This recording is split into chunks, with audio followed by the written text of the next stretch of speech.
Been a while since the first season of Fire Force was released, back in 2019, and yet only now I finally decided to watch it and give my overall impressions on the anime. Well, I tried to watch it before, however, I always got kinda bored mid season, interrupted in favor of other more erotic adventures. Not to say the show does not have some fanservice and hot waifus. For sure to be complete, it needs action, a badass Maikata who can fight and overcome obstacles through willpower, and plot armor of course. We need a hot anime base to be naked or in skimpy underwear for the story. Fire Force has all these elements, and yet I felt a bit disinterested with the overall narrative. The idea behind the show is pretty amazing and captivating. To have fire be the sole element to be used by so many fighters, and yet keeping it fresh and balanced despite the limitations, it's really impressive. Every character with special abilities has its own unique way of using fire to his advantage. From the overpowered captains to the less talented second generation users, the fire they display is rather impressive. Also, I want to mention the art style and animations. Why? I don't understand! There's a lot of talent in this show, and the visuals are great to look at. The colors are fantastic, so raw and impactful, a bright contrast to the blazing flames of our fire users. From what I've heard, the creator of Soul Eater is responsible for this visual masterpiece, and it shows his unique style and interesting way of blending spirituality with a more militaristic society. Reporting in, sir. Hi, I'd like to thank you for helping me earlier. The world building is superficial and yet intriguing. We don't really get much information on how exactly things turn out this way. However, it is the very lack of proper description of the catalysm which makes it even more fascinating. Many years ago, mankind faced a divine fury in an event known as the Day of the Cataclysm. We get the basics right away. There's a phenomenon called spontaneous human combustion, which turns people into infernals, and the Fire Force department is tasked with dealing with this threat. We also have a temple, which basically rules the fire department, and Hajima Industry, which is the evil corporation in charge of society and keeping the flame on Mataratsu. Cool, right? That thermal plant was built when the solar calendar was first put into place. Our perpetual power plant, Amaterasu. Which powers the Empire and brings into life. Okay, we have some interesting elements to make this fantasy world a complex and intriguing alternative reality. What about the characters? Well, I gotta say, I pretty much like the majority of them, and most importantly, I like the protagonist of the series. Shira is a badass main character, with the determination of a shonen protagonist and the maleficent grim of a devil. That's my choice? Hero or devil? Screw you! Oh, he kinda looks like an evil individual, but he always claims to be a hero. It serves as a clever and fun contradiction to see him smile so sadistically, and yet be ready to fight for his comrades and save the day. Hoped I'd never see you again, you damn knight. We can't leave Vulcan on his own right now. Call it my hero's intuition. His nickname is Devil, but Shira insists he's a hero. I like that. An evil main character is an archetype most anime is able to do. Having a hero born from darkness and possessing demonic powers is a more interesting way to create a complex individual. You have a small liberty in his actions, appearances, and backstory. Even edgy harem anime have most gods be demons, vampires, devils, or yokai, rather than benevolent goddesses or angels, like in To Love Ru, DxD, Reserve Empire, Yuna and the Hot Springs, Tsugumama. The list goes on. I've done reviews on all of them. You can watch them on my channel. Please watch them. But I'm getting sidetracked. As I was saying, I really like the main character of this series. I can't see myself in him, to be honest. Not in being the chosen one with a dollar burst and the will to fight for my friends to the death, but in an awkward way he interacts with the people around him. The devilish grin and uncomfortable, mean facial expressions are elements that I find in my own life. She smiles maleficently at people. I make myself awkward and kind of scary, depending on the situation as well. Ah, Thank you very... Why does she smell so good? Easy, Turbo. You look like you want to eat her. I also wanted to eat a girl when she approached me at an anime convention. She was dressed as Eola from Genshin Impact, and her skin smelled so nice. For a second, I turned into a Hannibal Lecter. Too bad we were in public. Unlike me, Shira is way more modest and does not profile from the girls around him. Well, I mean, he kinda enjoyed grabbing Tamaki's ass. My bad. I'm sorry. Hey, what are you smiling at, creep?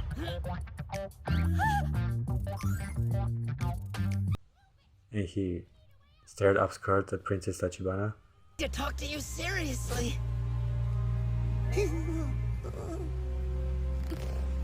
But besides that, and staring at Aris as she was cleaning her body in a religious ritual. Sister. I am. Crap. My bad. Yeah. I guess he's more or less a normal teenager boy after all. This is something I like as well about him. Unlike other stereo anime protagonists, Shiro actually gets excited and appreciates the beautiful, sexy waifus around him. I like his reaction towards Aris the most. She's a perfect match for him. Aris is a blonde, pure maiden with strong religious beliefs and innocent blue eyes, while Shiro is a brunette devil with fire in his heart. The contrast is beautiful. However, the girl Shinra has most interactions with is Tamaki from the first department. She has some adjustment to her battle uniform. I guess it was designed to better suit her cat-like flames.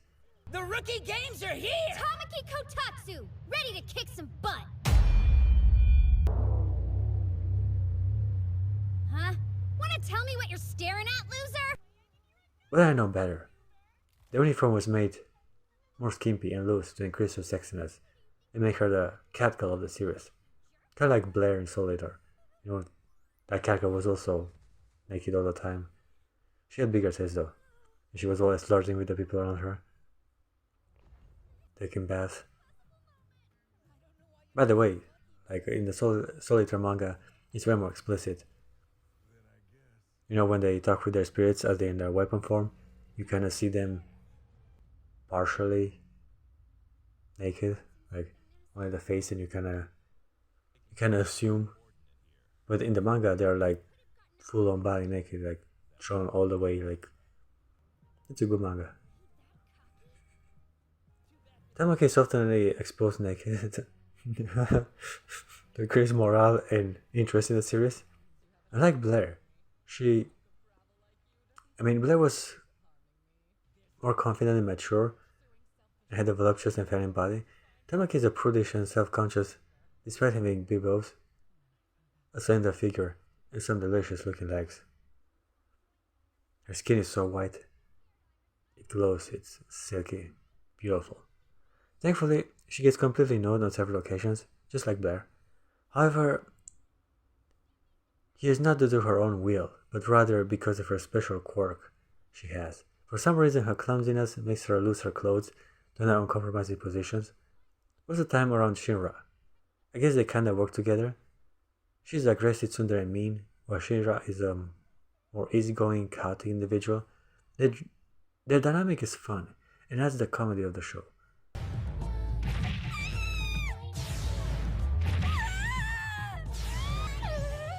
Also, we have a shonen action anime without the rivalry. And here, we also try to deliver. We have Arthur to be the main rival, aka best friend to our devil. Arthur is a self-proclaimed knight and wields a sword made of fire, thematically called Excalibur. He and Shira have a mostly friendly competition and usually help each other in dire situations. I kinda see Naruto and Sasuke in both of them, but this time Sasuke is the main character and Naruto, he was still a clone, but this time he's like the side character. I wonder if Naruto would have been better if it would have been called Sasuke, because a lot of the people in my class when we were watching it on TV, Good times. They were mostly interested in Sasuke's storyline, and whenever he was more center to the narrative, they were tuning in more to the action.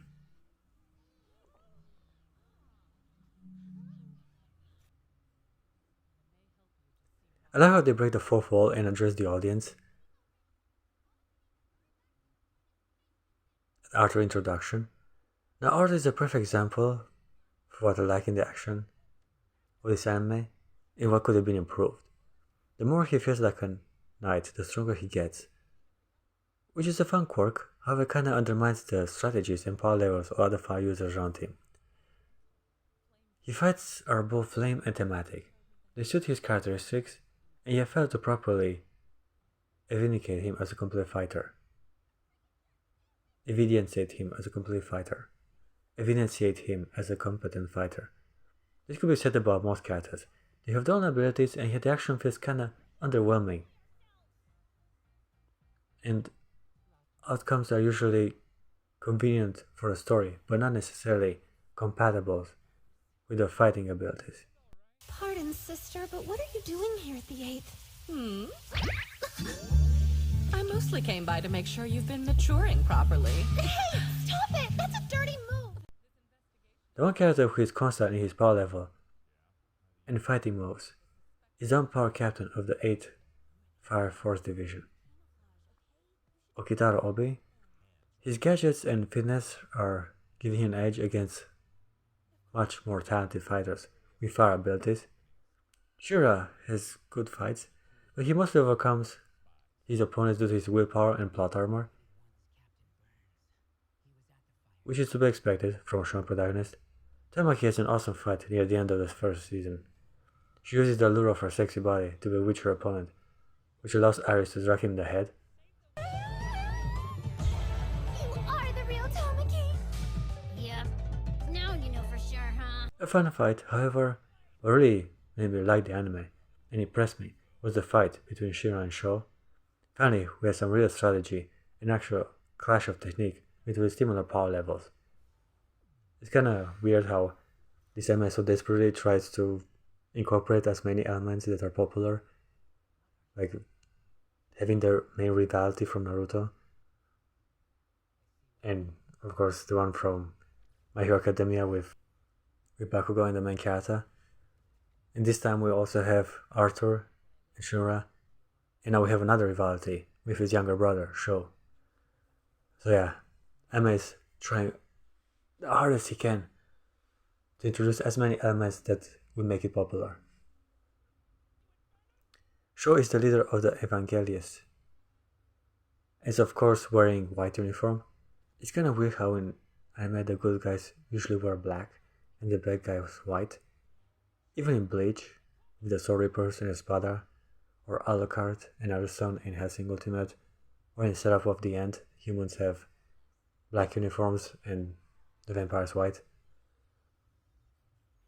Also, the evil guy has a sword, and the main guy is dual wielding. Here Shira is dual wielding with his feet, the devil footspring. The devil footspring. Anyhow, Sho can cool down the expansion of the universe. It slows down time, making him able to create his own dimension, which is able to slice at will at his opponent. To counter this ability, Shira had to accelerate farther. To counter this ability, Shira has to accelerate faster than the speed of light, and disintegrate into atoms and rebuild his structure as his body travels back in time. A rather complicated scenario, but made for an exciting fighting scene.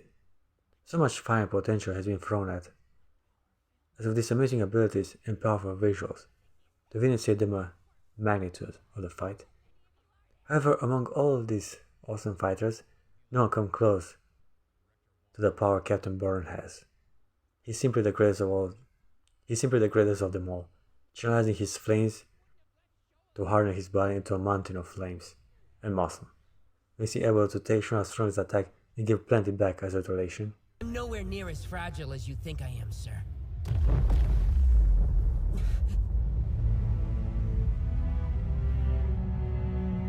The overall story of Shira's past, the Vangelis plot to fabricate infernals, and the execution of the Dollar Burst to create another cataclysm for the religious purpose.